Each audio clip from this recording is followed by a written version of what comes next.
Anteriormente en Guerra Galáctica.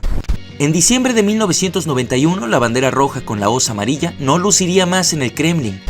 Прежде всего следует признать, и об этом я уже говорил, что крушение Советского Союза было крупнейшей геополитической катастрофой века.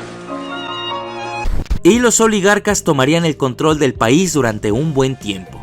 Pero ese es material para otro video.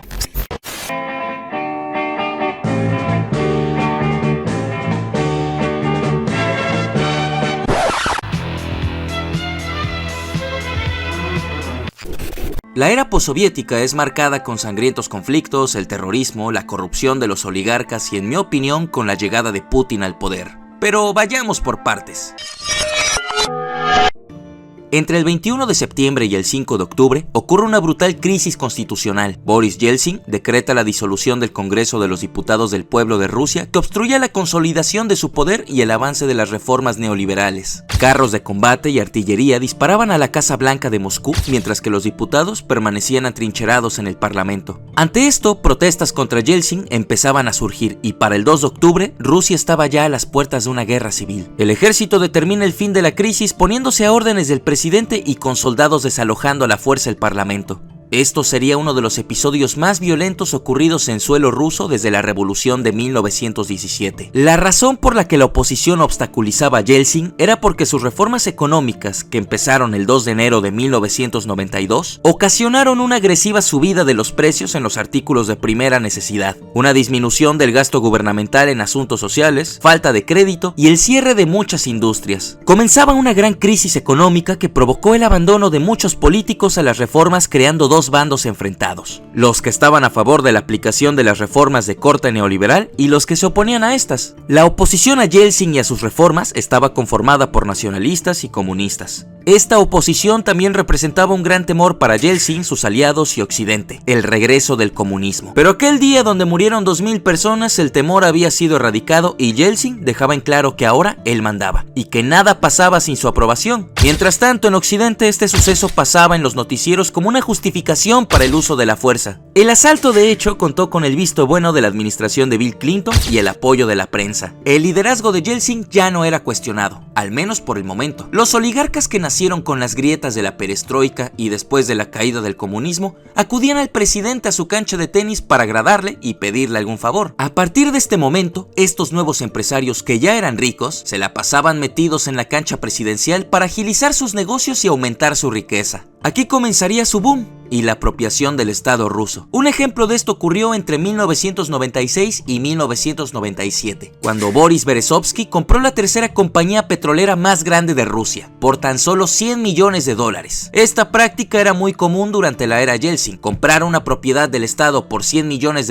o menos, cuando en realidad valían hasta 15.000, 20.000 millones o más. ¡Stonks! Los oligarcas adquirieron tanto dinero a un punto en que se infiltraban cada vez más en el gobierno de Yeltsin, controlando los activos del Estado, comprando elecciones, la industria nacional, a las fuerzas del orden, a dirigentes del Kremlin e incluso creando ejércitos privados. Actuaban de una forma sigilosa, engañosa y, cuando era necesario, con brutal violencia. ¿Qué más compraron los oligarcas? Los medios de comunicación, un trampolín que les permitiría controlar la opinión pública. De hecho, el oligarca Vladimir Gusinsky controló por 8 años la NTV, un canal que había comenzado sus emisiones el 10 de octubre de 1993 a través de la televisión por cable de San Petersburgo. Este canal había sido impulsado por un grupo de periodistas con apoyo financiero del empresario ya mencionado. El corte de la NTV sería informativo y, por supuesto, independiente del Estado, llegando a convertirse en un canal crítico con el gobierno de Boris Yeltsin y después de Vladimir Putin.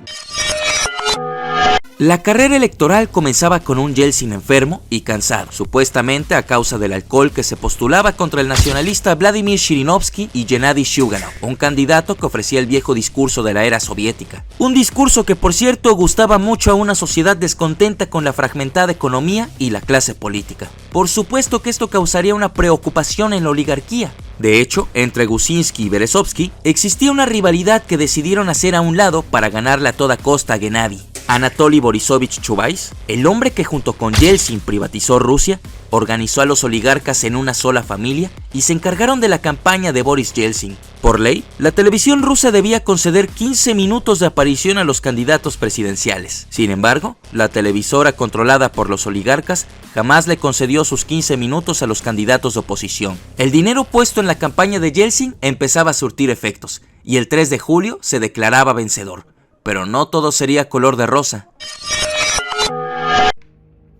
La estrecha relación entre la oligarquía y el gobierno empezaba a deteriorarse. Oficialmente las arcas del Estado estaban en cero. Los bancos dejaron de dar dinero. La enorme deuda pública marcaba el inicio de la crisis económica, dejando en el suelo el valor del rublo. El Estado había perdido el rumbo, quitando y poniendo ministros por lo menos cada mes. Uno de esos ministros fue Yevgeny Primakov, una hermética personalidad conocida por muchas acciones que protegían o al menos limpiaban la dignidad rusa frente a Occidente. Además de eso, su periodo fue el primer paso para perseguir a los oligarcas que habían convertido la economía del Estado en una economía de clan. Berezovsky era el primer objetivo en acabar. Sin embargo, debido a su cercanía con el presidente, no se le podía hacer mucho, llevando al fiscal general Yuri Skuratov, encargado de la investigación, a renunciar, poniendo en pausa toda indagación sobre los oligarcas.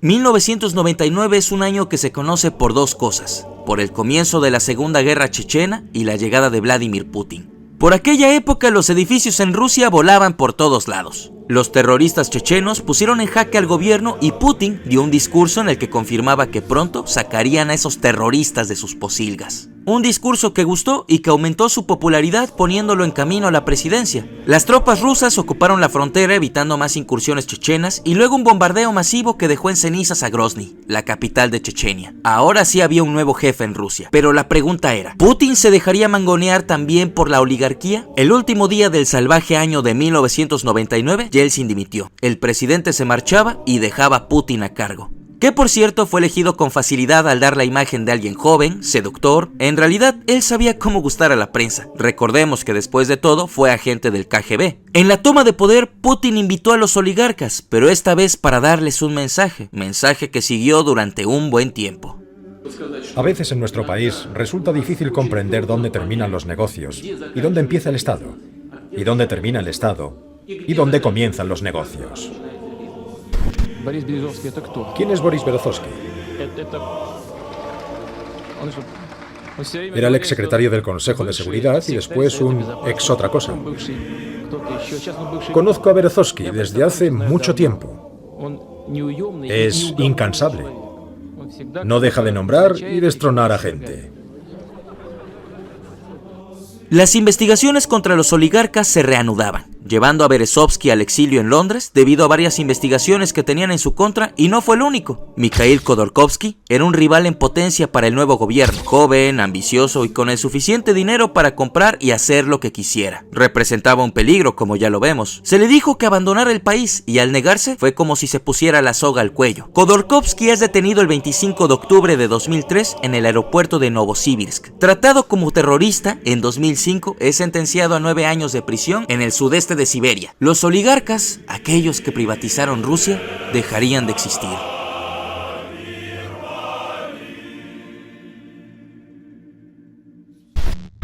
Esta solo fue una pequeña muestra sobre lo que pasaba en la era postsoviética, una época bastante trágica, bastante triste, pero que vale la pena estudiarla, pues es muy interesante cómo de un sistema que era el comunismo pasó de pronto a un salvaje capitalismo. Muy pronto estaremos sacando nuevos videos, inundándonos más en esta época, hablando sobre los conflictos de Osetia del Norte, la guerra de Chechenia y por supuesto hablando sobre la familia, esa organización secreta donde estaban agrupados los oligarcas que se negaban a soltar el poder. Pero bueno, este fue un video más de Gabs Lifestyle. Yo soy Gabs, nos vemos el próximo jueves. Los quiero mucho.